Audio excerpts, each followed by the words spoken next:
అంటే ఇండైజెషన్ సమస్యలున్నా, diarrhoea లాంటిదున్నా, vomiting sensation ఉన్నా, గ్యాస్ట్రిక్ ఇరిటేషన్స్ ఎక్కువ ఉన్నా, ఇలాంటి వాటికి ఈ పొనగంటి కూర బాగా పనికొస్తున్నదని తెలియజేయడం జరిగింది. ఈ రకమైన పరిశోధనలు మన ఇండియాలో కూడా పొనగంటి కూర మీద ఎవరు చేశారంటే 2018 సంవత్సరంలో డిబ్రూగర్ యూనివర్సిటీ, అస్సాం వీరు చేయటం జరిగిందనమాట.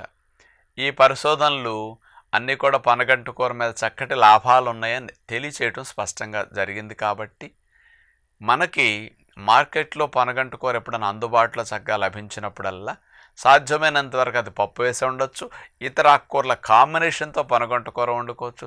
పొనగంటి కూర కాస్త ఉడికించి నీళ్లు తీసేసుకున్నాక దాన్ని లైట్గా ఫ్రై చేసుకున్న మనం అట్లా నాన్ స్టిక్ మీద చేసుకుంటే కూడా చాలా బాగుంటుంది.